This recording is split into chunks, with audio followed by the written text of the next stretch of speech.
दान देवा संपर्क में पुराण शास्त्र गुड़िकर बहुल भाव में वर्णना करा जाइछे। कौन दान देवा द्वारा समस्त पाप नष्ट हो जाए कि?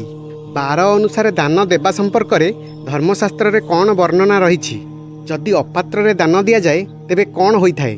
आसंतु जानिबा दानर महिमा संपर्क में। जय पतित पावन जगन्नाथ, जय सनातन। आपण देखुछंती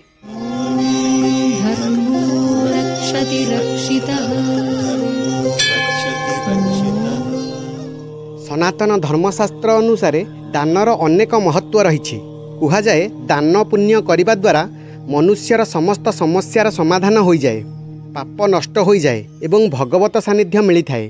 शास्त्र रे कह जाइछि उत्तम क्षेत्र में बीज बपन करने उचित, सुपात्र रे दान करने उचित, उत्तम भूमि रे शस्य बुणिले एवं उत्तम पात्र रे दान कले नष्ट हुए नहीं।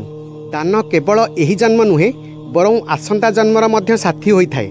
दान तन मन धन रे करा जाई थाए, केवल निस्वार्थपर भाव में करवा उचित। दान जेकोसी समय करा जाई पारिबो, किंतु एमिति भी समय रही जो समय दान करने द्वारा अधिक शुभफल मिलता है। दान देवा द्वारा केवल अन्यर उपकार होई न थाए बरं निजर मध्य लाभ होता है। दान देवा द्वारा धर्मर पालन ठीक भाव में होता है। स्वास्थ्य रक्षा एवं आयुष पाई दान को अमोघ बोली कहुଯାଇଛି। हस्तर भूषण हेउछि दान, कंठर भूषण हेउछि सत्य, कर्णर भूषण शास्त्र श्रवण। तेणु अन्य आभूषणर कौन आवश्यकता रही? शास्त्र रे दान भोग एवं मोक्ष पाई आवश्यक बोली कहुଯାଇଛି। निज क्षमता अनुसार दान करने द्वारा इहलोक सुख प्राप्ति होई परलोक मोक्ष मिलता है। सेतिपाई अनुकूल परिस्थिति रे, विशेष तिथि किंबा पर्व रे, तीर्थस्थल मानकरे एवं कार्यसिद्धि पाई दान करा जाए। वर्तमान समय दान केवल धन दान रे सीमित होई रही गलानी। माता पिता, गुरु, मित्र, संस्कारी लोकंकु, उपकार करुथिबा लोकंकु एवं ईश्वर को जहाँ दि जाए ताहा सफल होता है।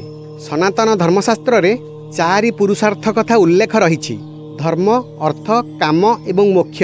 सेहीपरि धर्म रे संस्कार संपर्क रे अनेक कथा उल्लेख रही। सेथि मध्यरु गोटिए हेउछि दान। वेदरे 3 प्रकार दानीक संपर्क रे देखिबाकू मिले: उत्तम, मध्यम एवं निकृष्ट। धर्मर उन्नति स्वरूप सत्य विद्या पाई जेउ दान दिया जाइथाए ताहा उत्तम दान। स्वार्थ पाई करा जाइथिबा दान मध्यम दान। एवं जेउ लोक माने बेश्या, भांड, दुराचारी व्यक्ति को दान दे थाए ताहा निकृष्ट दान कहा जाए। शास्त्र रे अन्नदान, विद्यादान एवं धनदान को सर्वश्रेष्ठ कहा जाइछि। दानी मानक कथा आसिले सर्वप्रथमे राजा हरिश्चंद्र एवं कर्णंक नाम प्रथमे आसी थाए। दान देवा कथा जदि शिक्षा नेबाकू पड़े तेबे प्रकृति शिखिबा उचित। जेपरि वृक्ष परोपकार पाई फल देई थाए, नदी परोपकार पाई जल देई थाए, सेहीपरि मनुष्य को अन्यर उपकार करिबा पाई दान करिबा उचित। आध्यात्मिक दृष्टिकोण रे दानर अर्थ हेउछि देवा एवं एहा परे पाइबा। कलिजुगरे सबुठु बड़ पुण्य काम हेउछि दान करिबा। ज्योतिष शास्त्र अनुसार अलगा अलगा वस्तुर दान द्वारा अलगा अलगा समस्या दूर होइथाए।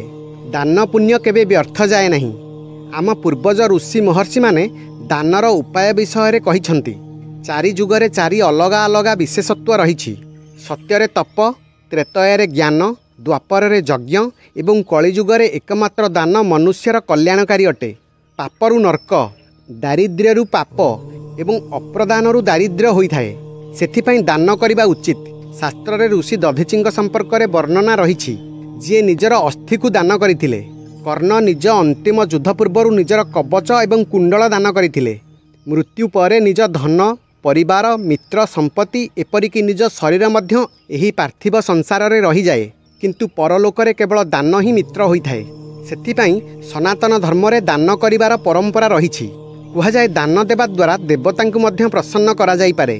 दान द्वारा समस्त प्राणी बशीभूत होइथांती। दान द्वारा शत्रुता समाप्त होइथाए। दान द्वारा समस्त संकट दूर होइथाए। दान देवा प्रकृति आमको प्रत्येक दिन शिखाए। सूर्य निज किरण, फूल निज सुगंध, वृक्ष निज फल, नदी निजर जल एवं पृथ्वी निज छाती विदारण करी आमको फसल देइथाए। तथापि मध्य सूर्यर किरण, फूलर सुगंध, नदीर जल कम हुए नहीं। सेतिपाई दान गोटिए हाथ में देले अनेक हाथ में निज पाखक फेरी थाए। केवल निस्वार्थ भाव में श्रद्धापूर्वक समाजर उपकार पाई दान देवा आवश्यक। महाभारत रे युधिष्ठिर यक्ष संवाद समस्त को जना थिबो। यक्ष युधिष्ठिर को पचारिथिले मृत्यु परे कौन साथी जाई थाए। युधिष्ठिर उत्तर रे कहिथिले मृत्यु परे କରାଯାଇଥିବା ଦାନ ହିଁ ସାଥିରେ ଯାଇଥାଏ। ଭବିଷ୍ୟ ପୁରାଣରେ ଶ୍ରୀକୃଷ୍ଣ ଯୁଧିଷ୍ଠିରଙ୍କୁ କୁହନ୍ତି, ମୃତ୍ୟୁ ପରେ ଧନ ସମ୍ପତ୍ତି ନିଜ ସାଥିରେ ଯାଇନଥାଏ। ସୁପାତ୍ରରେ କରାଯାଇଥିବା ଦାନ ପରଲୋକ ଯିବା ସମୟରେ ତା'ର ଭୋଜନ ହୋଇ ସାଥିରେ ଯାଇଥାଏ। ସେଥିପାଇଁ ଜୀବନରେ ଆମେ ଯାହା ଦାନ କରିଥାଏ ତା'ର ଅନେକ ଗୁଣ ଆମକୁ ମିଳିଥାଏ। ଆସନ୍ତୁ ଜାଣିବା କେଉଁ ବାରରେ କ'ଣ ଦାନ କଲେ ସୁଫଳ ମିଳିଥାଏ। ରବିବାର ସୂର୍ଯ୍ୟଙ୍କ ସହିତ ସମ୍ବନ୍ଧିତ। ଏହି ଦିନ ଗହମ, ଗୁଡ଼, ଲାଲ ଫୁଲ, ମାଣିକ୍ୟ ଆଦି ରତ୍ନ ଦାନ କରିବା ଶୁଭଫଳ ପ୍ରଦାନ କରିଥାଏ। ରବିବାରରେ ଏହିସବୁ ବସ୍ତୁ ଦାନ ଦ୍ୱାରା ଯଶ, ମାନ ସମ୍ମାନ, କୀର୍ତ୍ତି ପ୍ରାପ୍ତ ହୋଇଥାଏ। ସୋମବାର ଭଗବାନ ଶିବ ଏବଂ ଚନ୍ଦ୍ରମାଙ୍କୁ ସମର୍ପିତ ହୋଇଥାଏ। ଏହି ଦିନ ଚାଉଳ, ଧଳା ଲୁଗା, ଧଳା ଫୁଲ, ଚିନି, ନଡ଼ିଆ ଇତ୍ୟାଦି ଦାନ କରିବା ଉଚିତ। ଏହିସବୁ ଦାନ ଦ୍ୱାରା ଭଗବାନ ଶିବଙ୍କର କୃପା ପ୍ରାପ୍ତ ହୋଇଥାଏ। ମଙ୍ଗଳବାରରେ ଭଗବାନ ହନୁମାନଙ୍କର ପୂଜା କରାଯାଇଥାଏ। ଏହି ଦିନ ଲାଲ ଫୁଲ, ଲାଲ ଚନ୍ଦନ, ଲାଲ ବସ୍ତ୍ର, ବାଦାମ, ତମ୍ବା ପାତ୍ର ଦାନ କରିବା ଦ୍ୱାରା ସମସ୍ତ ପାପରୁ ମୁକ୍ତି ମିଳିଥାଏ। ମଙ୍ଗଳ ଗ୍ରହ ମଜବୁତ ହୋଇ ହନୁମାନଙ୍କର କୃପା ମିଳିଥାଏ। ବୁଧବାର ଭଗବାନ ଗଣେଶଙ୍କୁ ସମର୍ପିତ।